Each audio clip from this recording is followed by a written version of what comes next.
안녕하세요. 오늘도 사연 살롱을 찾아주셔서 감사합니다.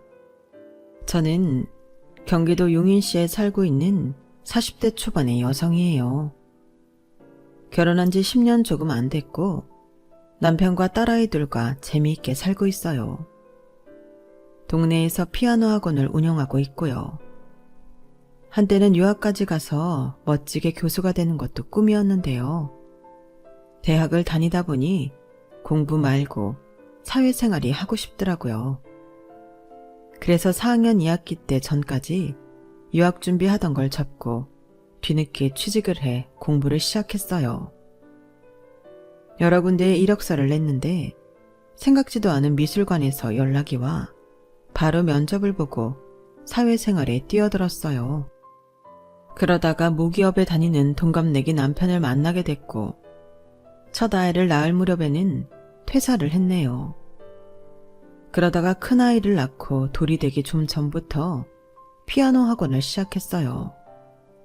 친정엄마가 아이를 봐준다고 하셔서 그것 믿고 저질렀는데 지금까지 하게 됐어요.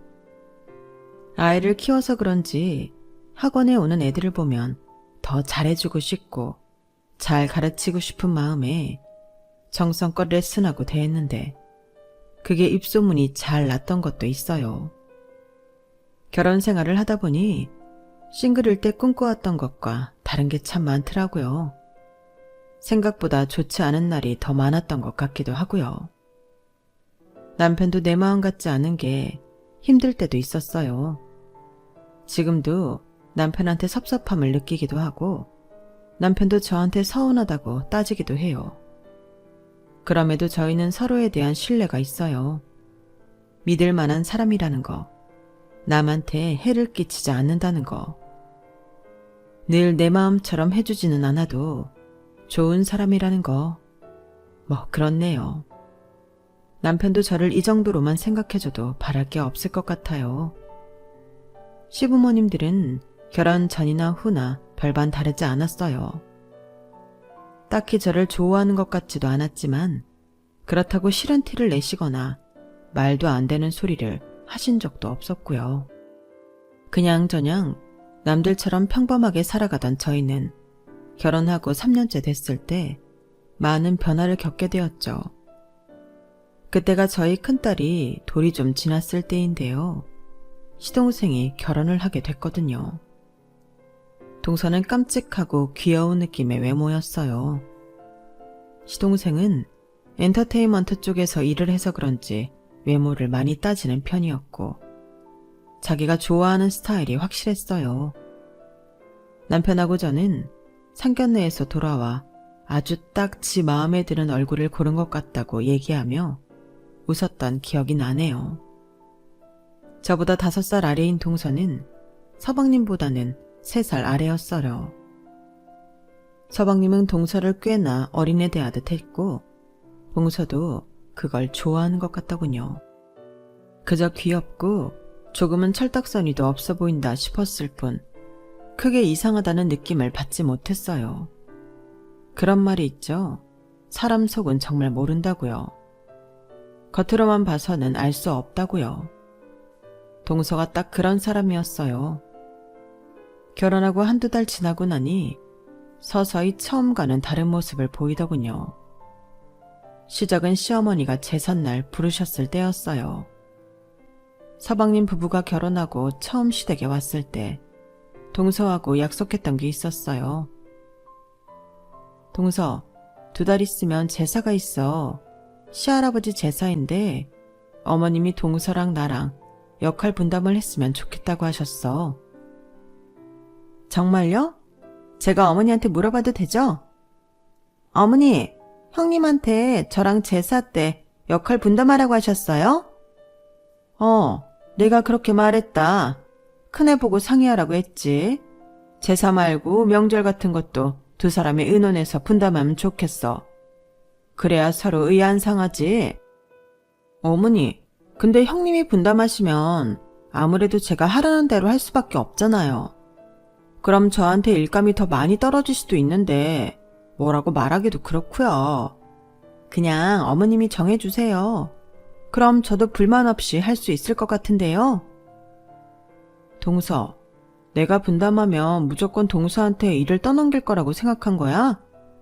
이건 서로 의논해서 정하는 건데 왜 나를 이상한 사람 만들어? 아니, 아무리 의논한다고 해도 저는 형님 말을 따를 수밖에 없지 않나요? 그래서 어머님이 해주셨으면 좋겠다는 건데 제가 잘못 말한 거예요?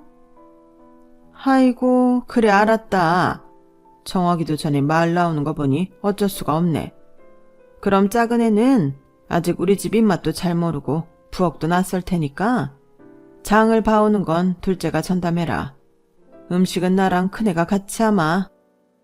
네, 알겠어요, 어머니. 저는 마트 쇼핑만 할게요. 이렇게 딱 자기 할 일을 정해버리는데 얄밉긴 하더군요. 솔직히 그때 싹수가 보였던 건데 생긴 것처럼 정말 철이 없나 보다 하고 넘어갔어요. 저도 같은 며느리 입장이니 시댁 일이라는 게 하기 싫은 게 사실이라는 걸 잘 알고 있었고요. 나이도 5살이나 어린데 그만큼 밥 많이 먹은 내가 이해하고 넘어가자 했네요. 너무 예민하게 받아들이지 않으려고 한 거죠. 그런데 막상 시할아버지 제삿날이 다가오자 동서는 딴소리를 하더군요. 동서는 점심시간에 저한테 전화를 해서 한숨부터 쉬며 말을 시작했어요. 형님, 이거 제가 장을 다 보는 거요. 진짜 제가 다 해요? 어머니랑 다 얘기된 거 아니었어? 아니 근데 아무리 그렇게 말씀을 하셨어도 저는 일반 직장 다니는 사람인데 이걸 다 주문할 생각을 하니 좀 저한테 너무한다 싶어서요. 동서, 음식 만드는 건 쉬운 줄 알아? 동서는 음식 안 하기로 했잖아. 그래도 형님은 어머니랑 같이 하시는 거잖아요. 아무리 생각해도 이거 제가 덤튀기 쓰는 것 같고 저는 직장 생활을 해야 하는 사람인데 오늘도 일하다 말고 나간다는 게 참 그러네요. 회사의 눈치도 보이고요. 여기까지 들은 저는 점점 짜증이 나기 시작했어요. 그래도 마음을 다스리고 차분하게 물어봤죠. 그래서 주문은 얼마나 했는데 어머니가 살 거 다 알려주셨지? 제가 제수용 생선이니 고기는 미리 주문해서 오늘 도착했을 건데요. 나머지는 형님이 좀 해주세요. 이건 갓 결혼한 저한테는 너무 빡세요. 그리고 저 오늘 일 많아서 제 시간에 가지는 못할 것 같으니까요. 어머니한테 잘 말씀드려 주세요. 너무 뭐라고 하지 마시고요. 네? 목소리가 어찌나 퉁명스럽던지 저는 더 이상 다른 말 생각도 못하고 알았다고 하고는 바로 동서가 주문 안 한 재료들을 마트 사이트에서 찾아봤어요. 그때는 지금처럼 30분 있으면 바로 배달이 오는 사이트나 앱도 없어서 그날 중에 배달이 안 되는 것도 있었거든요. 그런 게 몇 개 있길래 학원 마무리를 알바하는 작은 선생님한테 맡기고 바쁘게 시장을 가서 장을 봤네요. 시어머니는 제가 두 손 가득 장을 봐서 들어가자 놀라시더라고요. 아니, 어떻게 네가 이걸 들고 오니? 작은 애는? 오늘 회사에서 늦는다고요. 저한테 부탁했어요. 그랬어? 그래 큰애야. 오늘처럼 네가 작은 애 편히 좀 봐주고 그래라. 걔가 나이만 어린 게 아니라 집에서 이쁨만 받고 커서 생각도 어리더라. 네가 나이도 차이나고 어른스러우니 이렇게 봐주면 좋겠어. 그나저나 우리는 얼른 준비하자. 뭐 작은 애가 있다가 설거지는 하지 않겠니? 시어머니는 저를 달래느라 하신 말씀이겠지만 저는 좀 섭섭하더라고요. 저도 집에서 이쁨 받고 귀여움만 받았다고 말하고 싶은 걸 꾹 참았죠. 오빠 둘에 제가 막내라서 저도 어린 양이나 부리고 컸지 절대 어른스럽지 않은데 갑자기 관대해라 어른처럼 굴어라 그러니 마음이 별로 안 좋더라고요. 동서는 저희가 제사상을 다 차리고 난 후에야 왔어요. 정말 손 하나 까딱 안 하고 서방님 옆에 앉아서 자기가 하루 종일 얼마나 힘들었는지 애기 같은 목소리로 하소연하다가 차려주는 밥 먹고 과일 먹더니 너무 피곤해서 못 있겠다고 가버리더라고요. 제가 열받아서 입 딱 다물고 있으니 시아버지는 제 눈치를 보며 말씀하셨어요. 설거지는 남은 남자들 둘이 해라. 여자들은 하루 종일 음식장만 하고 장보고 보통 힘들었는 줄 알아? 그런데 평소에는 안 그러시던 시어머니가 딱 잘라서 이러더라고요. 아유, 아니에요. 무슨 제삿날 남자들이 일을 해. 큰애야, 설거지는 네가 좀 맡아서 하자. 다른 때는 몰라도 나는 제삿날 남자들 부엌 오가는 거 싫다. 이건 여자들 일이야. 둘째가 저렇게 피곤하다며 집에 먼저 갔는데 어쩌겠니? 너는 그래도 12시에 나가서 오전에 좀 쉴 수 있잖아. 네, 알겠어요, 어머니. 그런데 어머니, 저도 학원이 제 직장이에요. 애들 상대하고 부모님 상대하는 것도 에너지 많이 들어가는 일이라고요. 그건 좀 알아주셨으면 좋겠네요. 아니, 너 지금 내가 설거지 시켰다고 나한테 가르치려 드는 거니? 그럼 어떡하니? 집에 먼저 간다며 나가버리네. 이제 와서 차볼 수도 없고. 큰 사람이 이럴 때 아령을 베풀어야지. 그러자 시아버지와 서방님이 오히려 쩔쩔매며 저와 시어머니 사이를 중재했어요. 형수님, 많이 고단하시죠? 엄마, 그냥 설거지 내가 할게요. 요즘 세상에 제삿날 남자가 부엌에 안 들어가고 그런 게 어딨어. 보면 주변에 다 부엌 들어가서 일하더라. 맞아. 당신 다른 건 안 그러면서 명절이나 제사 같은 건 사고방식이 너무 고루해. 큰애야, 걱정 말고 쉬거라. 성호가 설거지 한다잖냐. 하지만 시어머니는 절대 뜻을 굽히지 않았어요. 아니야. 이건 여자들이 마무리해야 되는 일이야. 큰애, 얼른 들어가서 설거지해. 그제야 남편도 자기 엄마를 너무한다는 눈빛으로 쳐다보더라고요. 저를 위해 한마디 해주지는 않았지만요. 설거지까지 다 하고 집에 오니 새벽 2시가 넘어갔어요. 저는 너무 속상해서 남편한테 뭐라고 했죠. 아니, 서방님하고 아버님까지 나서서 어머님 말리는데 김성민, 너는 어떻게 말 한마디를 안 하냐? 네 마누라 소처럼 일하는 게 좋아? 어디 좋아서 그러냐? 내가 거기서 입 열면 네 편 든다고 엄마가 더 열받을 게 보이잖아. 나라고 엄마가 그러는 게 좋은 줄 알아? 나는 가끔 너 그러는 거 보면 짜증나. 너무 주변을 다 살펴. 결국 그거 너 욕 안 먹으려는 거지. 나 생각해주는 거 아니야. 아무리 화가 났어도 말 그렇게 하지 마. 내가 왜 나만 생각하겠어? 시끄러워져서 좋을 게 뭐 있다고 그래. 나는 좀 시끄러워졌으면 좋겠어. 날 위해서 그렇게도 못해? 그렇게 티격태격 다투다가 둘 다 동틀 때까지 잠 못 들었고 남편은 그대로 출근을 해버렸어요. 잠 한 잠 못 자고 나가는 남편이 안쓰럽고 좀 미안한 마음도 들었지만 저도 너무 속상해서 출근길에 뭐라도 사 먹으라는 문자도 안 보냈네요.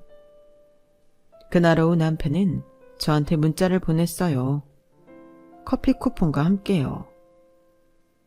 나는 나 나름대로 너를 보호한다고 가만히 있었던 건데 섭섭했다면 미안해.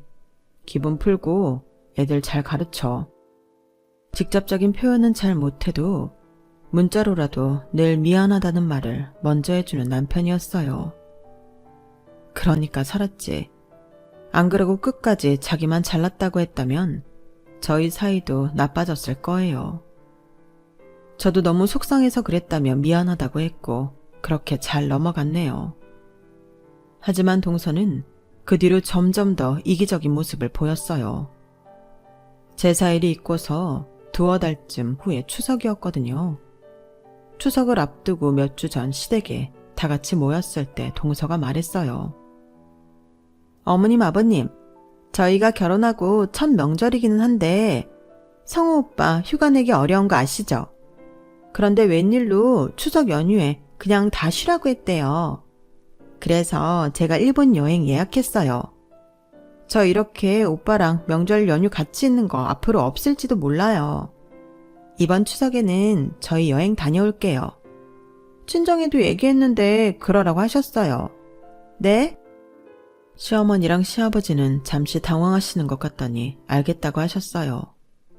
뭐 예약 다 해놨다는데 어쩌겠어요.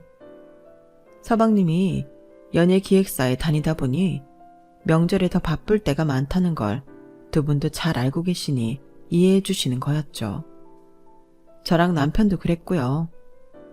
근데 저희가 집에 갈 쯤에 시아버지가 그제야 생각났다며 말씀하셨어요. 아이고, 내가 깜빡했다. 이번에 큰 집에서 다 모이기로 했어. 니들 큰아버지가 아프시잖냐. 마지막이 될지도 모른다고 너희 데리고 간다고 했는데 어떻게 시간 조정이 안 되겠냐? 어머, 맞네. 그랬지. 어떻게 나도 이렇게 까맣게 잊고 있었지? 니네한테 말한다는 게 얘기하느라 잊어버리고 있었다. 둘째야, 어떻게 좀 해봐라. 아프신데도 니네 결혼식 때 도움도 많이 주셨잖니. 그러자 동서는 입을 삐죽삐죽 하더니 여행 예약 변경이 되는지 알아보겠다고 하더라고요. 그리고 추석이 코앞에 닥칠 때까지 별 말이 없는 것 같더군요. 저도 학원 일이 있는지라 가끔 동선의 생각이 나도 곧 잊어버리게 되고 아이 키우고 일하고 남편 챙기느라 바빴죠. 그러다가 시어머니가 큰집 인사갈 선물 준비는 잘 됐는지 물어보셔서 동서한테 연락을 했어요. 서방님네랑 돈 반반씩 하기로 했었거든요. 결제는 저희 남편 카드로 먼저 했기 때문에 선물 찾아오는 건 동서네가 하기로 했었어요. 택배로 보내도 됐지만 저희가 직접 들고 가는 게 좋을 것 같아서 미리 예약해놓고 찾으러 가기로 한 거였죠. 그래서 동서한테 전화를 했는데 연락이 안 되더라고요. 몇 번을 해도 전화통화가 안 돼서 문자 남기고 기다렸어요. 그랬더니 한참 만에 서방님한테서 전화가 오더라고요. 그런데 전화를 한 서방님 목소리가 꽤나 당황한 것처럼 들렸어요. 형수님, 저희 지금 일본인데요. 하루 종일 돌아다니다가 이제 숙소 들어왔거든요. 미나 핸드폰 문자 보고 깜짝 놀랐어요. 미나가 형수님한테 얘기했다던데 얘기 안 된 거예요? 일본이라고요? 원래 가도 내일 모레 가는 거 아니었어요? 그리고 저한테 얘기를 했다니 무슨 얘기요? 그렇게 서로 무슨 말인지 몰라 어리둥절하고 있는데 샤워를 마친 동서가 나왔다며 서방님이 동서와 얘기를 해본다고 하고 전화를 끊었어요. 저는 선물을 찾기 위해 백화점으로 가면서 전화를 기다렸고 10분쯤 후에 다시 연락이 왔어요. 그런데 정말 황당한 얘기를 하는 거였어요. 미나가 예약 변경하다가 실수로 2일 전에 떠나는 걸로 해놓고 취소 못했대요. 그거 형수님한테 문자 보내서 알아서 해달라고 했다는데요? 저한테 문자를 보냈다고요? 저는 그런 문자 받은 적 없는데. 예약 변경을 실수로 2일 먼저 떠나는 걸로 바꿨다가 취소 못했다는 것도 말이 안 되는데 저한테 보낸 적이 없는 문자를 보냈다뇨. 속이 빤히 들여다 보이지만 눈앞에 있지도 않은 사람하고 싸울 수도 없고 정말 복장이 터지겠더라고요. 형수님, 이왕 저희 이렇게 됐는데 지금 돌아갈 수도 없고요. 죄송한데 이번만 좀 어떻게 해주세요. 저도 다음부터는 미나가 형수님하고 약속한 거 어떻게 하는지 체크할게요. 네? 서방님이 이렇게 말하는데 더는 뭐라고 할 말이 없었어요. 제가 당장 일본까지 가서 붙잡고 올 수도 없는 노릇이었고요. 그렇게 혼자 선물을 찾아놓고 시어머니한테 전화를 했는데 시어머니가 먼저 뜻밖의 말씀을 하시더라고요. 예, 나 둘째한테서 전화 받았다. 너한테 문자로 일이 이렇게 됐다고 미안하다고 100번 1000번 사죄했다는데? 너는 왜 그걸 말 안 했니? 어머니, 저는 문자를 못 받았어요. 그런 문자 봤으면 진작에 말씀드렸죠. 시어머니는 잠시 침묵하더니 이렇게 말씀하셨어요. 예, 나는 니들 둘 다 똑같이 생각해. 설마 어리고 예쁜 며느리가 들어왔다고 내가 너를 전하고 다르게 대하겠니? 그러니 다시는 이런 식으로 할 생각 하지 마라. 내일 모레 큰 집에서 보자. 정말 황당하고 어이없고 억울해서 말이 안 나오더라고요. 학원에서 애들을 어떻게 가르쳤는지 기억도 안 나고 하루 종일 얼빠진 사람처럼 있다가 집에 왔어요. 아무 말 없이 가라앉은 제가 이상했는지 남편은 제 눈치를 보다가 밤 늦게야 겨우 말을 붙였어요. 무슨 일이 있었냐고요. 저는 남편 목소리를 듣자 갑자기 눈물부터 났어요. 남편은 그런 제 모습을 처음 봐서 너무 놀라 어쩔 줄 몰라 하더군요. 그렇게 저는 하루 종일 있었던 일을 말했고 제 핸드폰도 보여줬어요. 문자를 받은 적이 없다고요. 진짜 나 삭제한 것도 아니야. 정말 받은 적이 없어. 맹세해. 남편은 그 말을 듣고 얼굴이 험악하게 굳더라고요.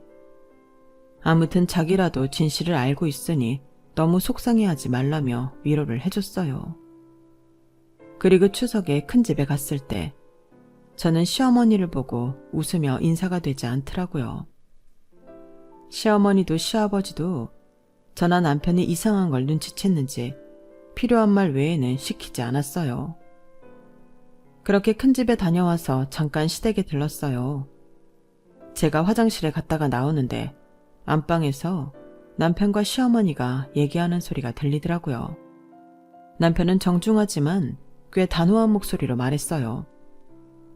엄마도 재수씨 말한 것만 믿는 거잖아요. 재수씨 핸드폰은 봤어요? 문자 보냈는지 확인한 거 아닌데 왜 재수씨 말만 믿어요? 아니, 내가 누구 말만 믿고 그런 게 아니라... 됐다. 그래, 늙은이가 뭘 그리 잘못했다고 그러니? 첫째가 잘했으면 이런 일 없었을 거 아니냐? 저는 집에 올 때까지 두 사람 대화를 들은 걸 못 들은 척 했어요. 그리고 나중에야 남편한테 고맙다고 하고 앞으로는 제가 알아서 하겠다고 했네요. 그 알아서 하겠다는 건 그냥 제가 일을 다 하는 거였어요. 일본에서 온 동서는 결국 문자를 보냈는지 확인은 해주지 않았고 통신 오류로 날아간 모양이라고만 하더군요. 저는 잠자코 아무 말도 하지 않았어요. 그 뒤로는 동서한테 아무 일도 안 맡기고 저 혼자 다 했고요. 동서는 항상 회사 일이니 친정 일이니 핑계를 대며 시댁일에 제대로 참석하지 않았고 김장이며 제사상 차리는 것도 빠지기 일쑤였어요. 저는 아무 말도 하지 않았네요. 어차피 한마디 해봤자 저만 손해보니까요. 시어머니는 제가 첫째니까 알아서 하는 거 잘하는 거라 하시더군요. 동서가 어버이날에 손수건이나 스카프 같은 선물 사오면 특별한 거라도 받은 것처럼 동네방네 소문내며 좋아하셨고요. 솔직히 많이 섭섭했어요. 시어머니가 싫은 건 아니었지만 이런 식으로 첫째, 둘째 차이를 두는 건 별로였어요. 그러고 보면 아들들한테도 그런 것 같더라고요. 남편한테는 큰애니까 뭐든 책임지라는 식이었고 서방님은 뭘 해도 안쓰러워하고 걱정하셨고요. 이런 상황이니 저는 갈수록 시어머니를 대면대면 하게 됐고 저희 아이들을 예뻐해 주셔도 별 감흥이 없었어요. 자기 손주들이니 예쁘다고 하겠지 그 정도였어요. 그렇게 시간이 지나고 저희 아이가 둘이 될 동안 남편은 승진을 거듭해서 젊은 나이에 부장이 됐어요. 이럴수록 퇴직 날짜만 빨라지는 거라고 좋아할 일 아니라고 했지만 저는 남편이 꽤 유능하고 회사 내에서 관계도 잘하는 걸 알았기 때문에 너무 자랑스러웠어요. 시아버지도 남편을 자랑스러워 하셨죠. 하지만 시어머니는 무덤덤 하시더라고요. 성민이는 원래 그랬어. 그냥 혼자 둬도 다 잘해. 사막에 떨어뜨려 놔도 살 애가 부장된 게 뭐 대단해. 사장쯤 되고 나서 자랑하든 해야지. 그나저나 우리 성호는 어쩐다니? 성호네 회사가 요즘 좀 위험한가 보던데. 성민이 너 뭐 하는 거 없어? 내가 엔터 쪽을 어떻게 알겠어. 알아봐야 들은 게 다이고. 근데 거기 공동대표들만 나가는 거고 직원들은 별 문제 없을걸? 너는 어떻게 동생 문제를 제대로 아는 게 하나도 없어. 성호랑 얘기도 안 해봤지? 대충 네 짐작대로 하지 말고 네가 먼저 성호한테 전화해서 밥도 사주고 진지하게 얘기도 해봐. 이때만큼은 그동안 입 다물고 계셨던 시아버지가 한마디 하셨어요. 아니, 성호도 다 큰애고 지 앞가림은 지가 알아서 해야지. 언제까지 성민이가 보살피고 끌어줘야 돼? 회사 넣어줬으면 된 거지. 그것도 벌써 몇 년째야. 어떻게 당신은 성민이한테는 그렇게 칭찬이 박하고 요구하는 것만 맞나? 옆에서 내가 보기도 민망해. 성민이 이제 한 집안의 가장이야. 애들 어릴 때 하던 것처럼 할 수 없다고. 큰 며느리한테도 그래. 어떻게 성민이한테 하던 거랑 똑같이 하나? 아니, 당신은 왜 애들 앞에서 역정을 내고 그래요? 사람 민망하게. 시어머니는 자기 잘못을 지적하면 꼭 이런 식으로 피해 나가면서 상대가 자기를 무안줬다며 화를 내는 게 끝이었어요. 그걸 잘 아는 시아버지는 여태 시어머니한테 별 말씀 안 하시다가 한마디 하신 거였고요. 결국 남편이 중재를 해서 분위기를 풀고 자리를 끝냈어요. 남편도 말은 안 하지만 자기 엄마한테 많이 섭섭한 것 같더라고요. 남편 말은 이랬어요. 말한다고 될 일이면 벌써 됐겠지. 말해서 될 일이 아니야. 그런데 거기다 대고 자꾸 뭐라 하면 나만 힘들지. 남편이 참 어른스럽더라고요. 저도 그런 남편처럼 동서를 대하게 됐죠. 말한다고 될 일이 아니니까요. 동서는 그 후로도 참 얄밉게 굴고 자기가 받아갈 것만 받아가고 단 한 번 시댁을 위해 봉사한 일이 없었어요. 그러다 평범한 일상을 보내던 저희 집안에 갑작스러운 우환이 닥치게 되었어요. 시아버지가 갑자기 돌아가신 거였어요. 시아버지가 타신 택시를 음주운전 차량이 세게 받았고 운전사는 그 자리에서 사망하고 시아버지는 응급실로 옮겨져 수술을 받았지만 이틀 만에 돌아가신 거였죠. 정말 천청병역 같은 일이었어요. 저는 든든한 버팀목을 잃은 것 같아 마음이 너무 힘들더라고요. 남편도 그런 것 같았어요. 물론 서방님도 많이 슬퍼했지만 남편은 정말 중요한 걸 상실한 사람 같아 보였어요. 시어머니도 빈소에서 시아버지 영정사진만 보며 망연자실 앉아 있었고요. 그런 가운데 단 한 사람, 너무 티나지 않게 아무렇지 않은 사람이 있었으니 바로 동서였어요. 동서는 혼자 너무 멀끔한 얼굴로 있었어요. 처음에는 화장도 진하게 했다가 시댁 친척들한테 한 소리 듣고 지웠는데 친정 식구들이 오면 그 핑계로 나가서 한참 동안 안 들어오곤 했어요. 회사 사람들이 왔을 때는 그 사람들하고 아예 술판을 벌이는데 그때는 서방님도 좀 짜증이 난 것 같더라고요. 저는 동서랑 동서 회사 사람들 술 챙겨주고 반찬 챙겨주면서 이런 말 하는 것도 들었네요. 이민아 주임은 그럼 돈 받은 거 없어? 모르겠어요. 아직 시어머니 계시니 유산 받기는 글렀고 음주운전 한쪽 보험회사에서 찾아오는 것 같은데 다들 어떻게 하는 건지 거기서 돈 받으면 좀 주시겠죠? 아무렴 맨날 나와서 이러고 있는데. 동서 말이 하도 어이가 없어서 뒤에서 노려보고 있자니 동서 회사 사람이 눈치를 보며 동서를 쿡쿡 찔렀어요. 하지만 동서는 저를 보고도 아무렇지도 않더라고요. 아, 형님이에요? 그 반찬 저희 주시는 거죠? 잘 먹을게요. 정신이 너무 해맑아서 생각이 없는 건지 철이 없는 건지 이기적인 건지 헷갈리더라고요. 그런데 이 말을 저뿐 아니고 시어머니도 들었던 모양이었어요. 나중에 장례식을 다 마치고 시댁에 모였는데 시어머니가 말씀하셨어요. 니들 아버지 아프다가 돌아가신 것도 아니고 그렇게 갑자기 가실 줄 몰랐다고. 그 정정하던 양반이 어쩌다가. 아무튼 그래서 나 보상금 받은 거 안 쓰고 그대로 둘 거야. 니들 아버지 목숨값 같아서 아무것도 못하겠어. 그러니까 그렇게 알아라. 알았지?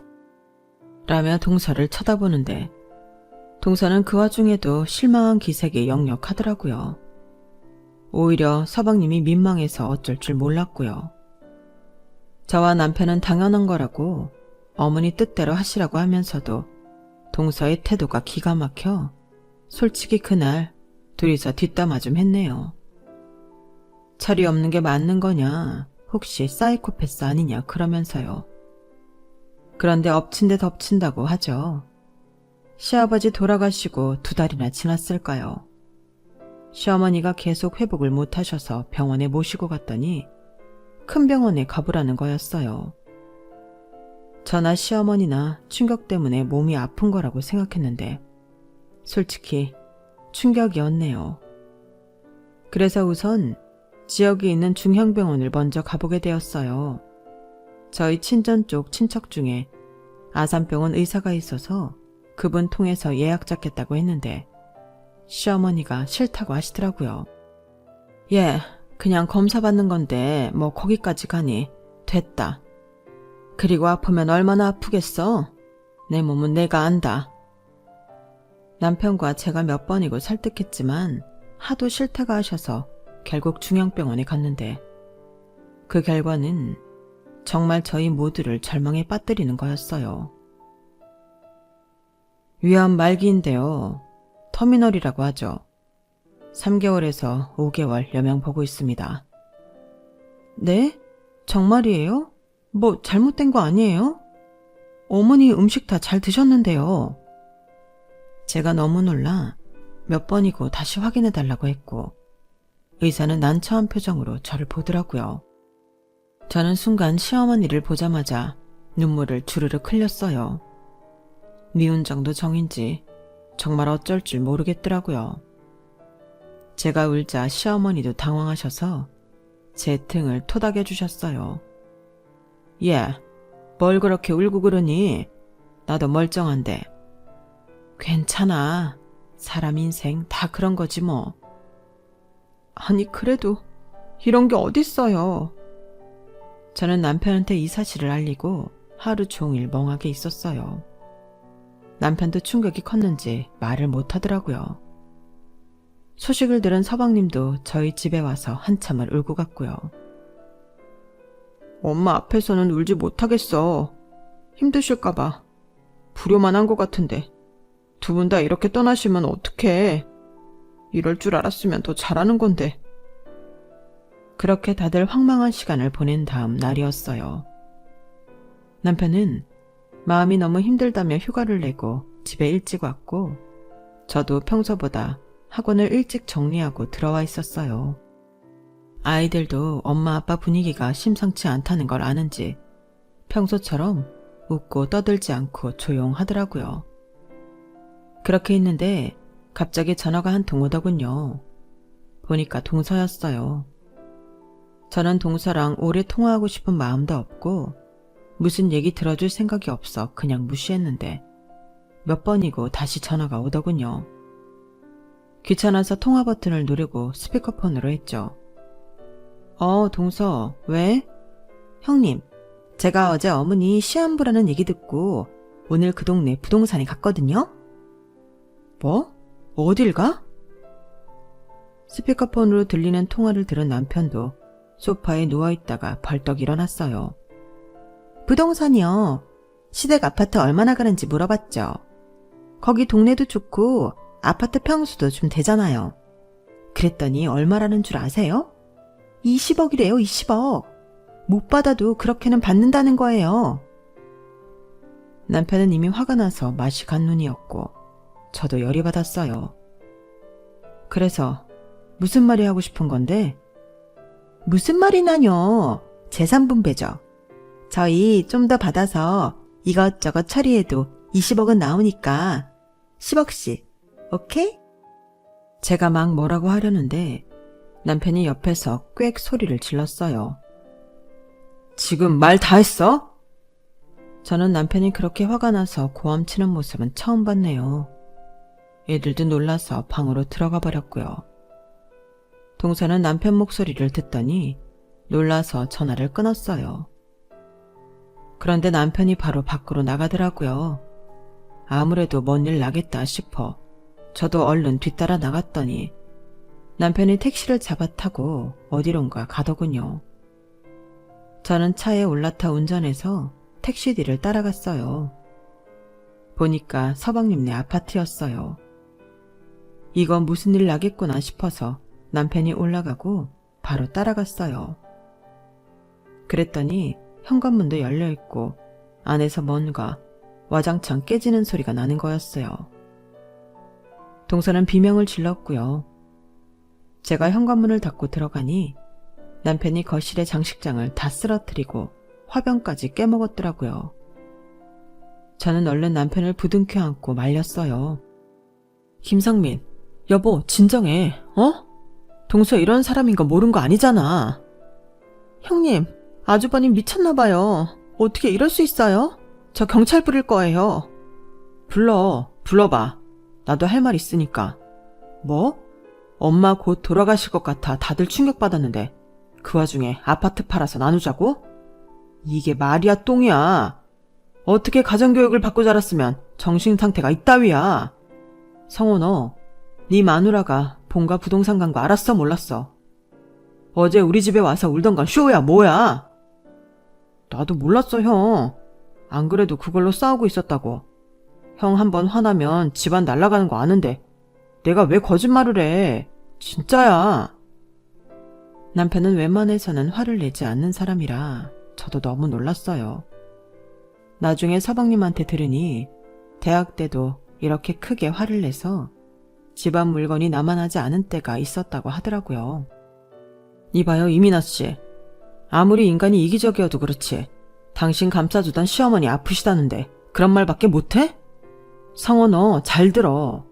나 니네 집 생활비 대주던 거 더는 못 준다. 이걸로 끝이야.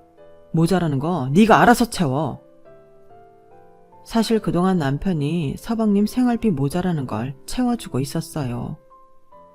동서가 씀씀이가 해프다 못해 명품을 너무 좋아해서 맨날 사들여서 빚을 꿰졌더라고요.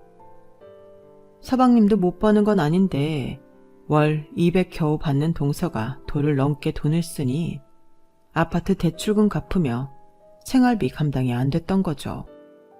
그걸 들은 동서는 얼굴이 새파래졌어요. 돈을 줬다고요? 아주버님이요? 그런데 왜 안 줘요?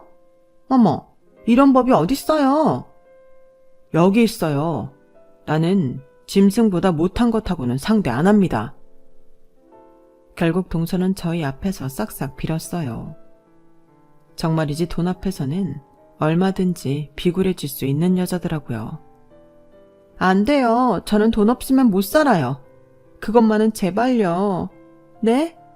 형님, 제가 그냥 다 잘못했으니까 아주버님 좀 말려주세요. 동서, 만약에 우리가 원조 끊고 서방님 회사 잘리면 어떡할 거야? 그래도 같이 살 거야? 아우, 상상만 해도 끔찍한 소리를 왜 하세요? 그거야. 그러다 동서는 아차 싶었는지 입을 다물더라고요. 서방님은 완전 황당한 표정으로 동서를 쳐다보기만 했어요. 저희는 동서가 얼마나 속물인지 아주 똑똑히 확인을 했어요. 그 난리를 치르고 난 다음 날, 저와 남편은 시어머니를 설득해서 제발 아산병원에 한 번만 가보자고 했어요. 시어머니도 자기가 시한부라는 게 안 믿기는지 알겠다고 하셨고요. 그렇게 병원에 갔더니 의사가 조직검사 결과가 엑스레이랑 초음파로 본 것보다 더 심각하다며 갸우뚱하더라고요. 그러면서 조직검사를 다시 한번 해보자고 하더군요. 그렇게 나온 결과는 위험은 맞지만 2기였고 수술하고 치료받으면 얼마든지 생존 기간이 5년 이상 될 수 있다고 했어요. 보니까 그전 병원 검사실에서 뭔가 실수를 했나 보더라고요. 이래서 세컨드 오피니언이 중요한 거였어요. 저희는 다 같이 안도의 한숨을 내쉬었죠. 그러더니 시어머니가 저희를 다 부르더라고요. 그리고 이렇게 말씀하셨어요. 둘째, 너 앞으로 나한테서 돈 한 푼 받을 생각 하지 마라.